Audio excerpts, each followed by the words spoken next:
नमस्कार, पल्लवीज मराठी रेसिपीमध्ये स्वागत आहे। आणि 21 मोदकासाठी आपण साहित्य किती वापरायचं किंवा हे मोदक खुसखुशीत होण्यासाठी त्याचप्रमाणे तेलात फुटू नयेत याच्या सर्व टिप्स आपण या व्हिडिओमध्ये दिलेल्या आहेत। अगदी 10 दिवस तुमचे हे मोदक राहतील।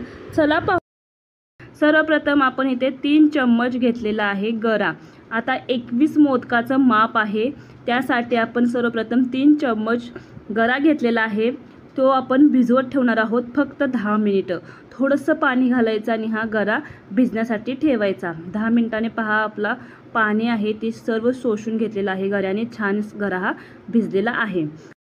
आता आपण इथे पाऊण वाटी गव्हाचं पीठ घेतलेलं आहे। फक्त तुम्ही गव्हाचंही पिठाचं मोदक तयार करू शकता आणि लेबलही लावू शकता अगदी गव्हाच्या पिठाचे मोदक। आणि 3 चम्मच ते घेतलेला आहे मैदा। मी थोडासा कलरसाठी मैदा, मी पांढरा मोदक होण्यासाठी मैदा फक्त मी 3 चम्मच घातलेला आहे। थोडंसं मीठ घालायचं आणि 2 चम्मच तेल घालायचं आणि हे सर्व मिक्स करून घ्यायचं। आता हे पूर्ण तेल आहे, मोहन आहे, ते पूर्ण आपल्या पिठाला लावून झाल्यानंतर यामध्ये हा भिजवलेला गरा घालायचा। आता इथे आपण पाणी किती वापरायचं, तर जेवढा आपला भिजलेला गरा आहे ना त्यामध्ये आधी सर्वप्रथम हे पीठ मिक्स करून घ्यायचं। थोडंसं लागलं तर अर्धा चम्मच किंवा 1 चम्मच पाणी घ्यायचं आणि हे पीठ मळून घ्यायचं। हे पीठ जे आहे ना ते पूर्ण घट्ट पीठ असलं पाहिजे, तरच आपले मोदक छान वळले जातात। आता आपण हे पीठ जास्त मळायची गरज नाही, फक्त अशा प्रकारे मिक्स करून एक 10 मिनिटं झाकून ठेवायचं। 10 मिनिटांनं पहा आता ही जी पीठ आहे ते आपण आधी चेचत बसत होते, जेणेकरून पीठ आहे ते सैल होईल आणि मोदक छान खाताना खुसखुशीत लागेल। आता आपण असं करणार नाही, कारण यामध्ये खूप वेळ जातो, मेहनत जाते। तर काय करायचं, मिक्सरचं भांडं घ्यायचं आणि यामध्ये हे जे पीठ आहे ना ते अशा प्रकारे तोडून घालायचं। आता मिक्सर लावताना फक्त 2दा किंवा 3दा चालू बंद अशा प्रकारे करून घ्यायचं। आणि हे पीठ पहा अगदी सैलसर आपलं पीठ तयार होतं। आता तुम्हाला इथे पीठ हे तुम्हाला जास्त थोडंसं पातळ वाटत असेल तर थोडंसं मैदा किंवा गव्हाचं पीठ घालायचं आणि हे पीठ मात्र घट्ट तयार करून घ्यायचं। थोडंसं वळून घ्यायचं, पाहू शकता मऊ झालेलं आहे। आता आपण हे तपासून पाहायचं, अशा प्रकारे हे मऊ झालेलं आहे आणि आपले हे कळ्या पडतात का अशा प्रकारे चेक करायचं। आता छान कळ्या पडत आहेत, उभं आहेत आहेत, पाहू शकता। आता आपलं हे पीठ तयार झालेलं आहे। आता याचे गोळे तयार करायचे। अगदी 21 मापाने आपण हे पीठ घेतलेलं होतं।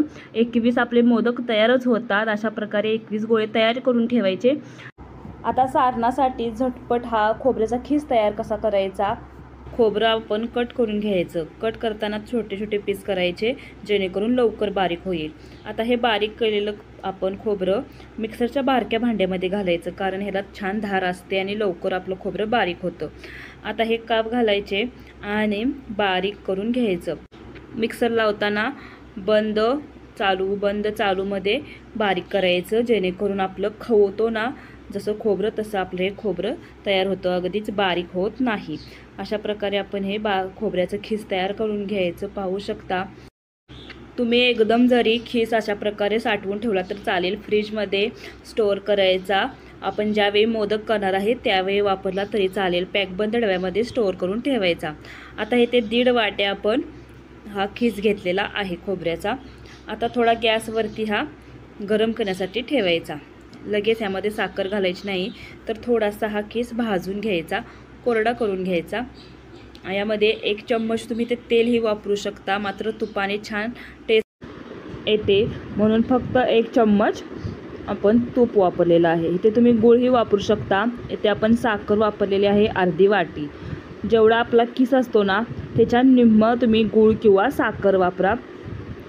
आता यामध्ये साखर घातलेली आहे, पुन्हा थोडी घालून आपण असं मिक्स करून घ्यायचं। पूर्ण साखर विरघळून घ्यायची आणि यामध्ये वेलची, सुंठ आणि जायफळ याची पावडर घातलेली आहे। त्याचप्रमाणे थोडेसे काजू बदाम आपण बारीक काप केलेले आहेत ते घातलेले आहेत। आता हे सर्व मिक्स करून घ्यायचं। आता आपलं हे सारणही तयार आहे।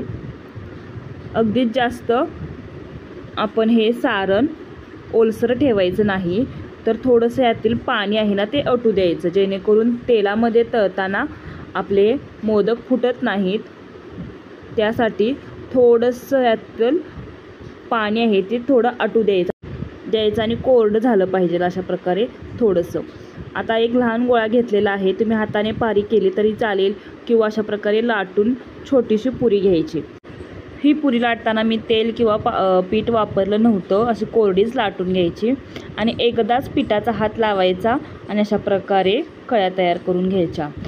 कळ्या तयार करताना जो आतील अंगठा आहे ना, तो अशा प्रकारे पुढे पुढे नेत आपण कळी तयार करायची. आतल्या बाजूला अंगठा लावला की कळ्या अशा स्ट्रेट उभ्या राहतात आणि कळी आहे ती पूर्ण खालपर्यंत न्यायची, जेणेकरून मोदक वळताना आपल्या कळ्या छान दिसतात. अशा प्रकारे सर्व आपण या कळ्या तयार करून घेतलेल्या आहेत. आता यामध्ये सारण भरायचं, अगदीच जास्तही सारण भरायचं नाही. तळणीच्या मोदकासाठी सारण थोडंसं कमी भरायचं, नाहीतर आपले हे तेलात फुटू शकतात. अशा प्रकारे थोडंसं कमी, मध्यम, जास्त पण कमीच नाही, मध्यम भरायचं. आणि ज्या आपल्या कडा आहेत पाहू शकता, कळीच्या पूर्ण खालपर्यंत अशा प्रकारे काढून घ्यायच्या आणि छान असा हा मोदक बंद करायचा. इथे लक्षात ठेवा, बंद करत असताना व्यवस्थित बंद करा, नाहीतर आपली तेलात सुटण्याची शक्यता असते. अशा प्रकारे बंद करायचा. पाहू शकता असे सुबक आपले मोदक दिसत आहेत. आता तेल गरम करण्यासाठी ठेवायचं आणि अशा प्रकारे आपण हे 21 मोदक तयार करून घेतलेले आहेत. तेल गरम झालं आहे का अशा प्रकारे तपासून पाहायचं. थोडासा गोळा टाकायचा त्यामध्ये आणि तपासून घ्यायचं आणि ह्यामध्ये असे मोदक टाकायचे. सर्वप्रथम लगेच पलटायचे नाहीत, थोडंसं अशा प्रकारे वरती तेल त्याच्यावरती घालायचं आणि थोडेसे अशा प्रकारे हलवून घ्यायचे. गॅसची फ्लेम आहे ती मीडियम ठेवायची आणि हे मोदक अशा प्रकारे तळून घ्यायचे. थोडेसे गोल्डन ब्राऊन झाले की आपण हे काढून घ्यायचे. पहा, अगदीच जास्त लाल कलर काढायचा नाही, नॉर्मलचा आपला हा कलर आला की छान असे तळून घ्यायचे. मोदक तयार आहेत आपले हे तळणीचे मोदक. आणि रेसिपी आवडली असेल तर आपल्या पल्लवीज मराठी रेसिपीला जरूर सबस्क्राईब करा. अशाच नवनवीन रेसिपीसाठी रेसिपी आवडली तर कमेंट जरूर करा. धन्यवाद.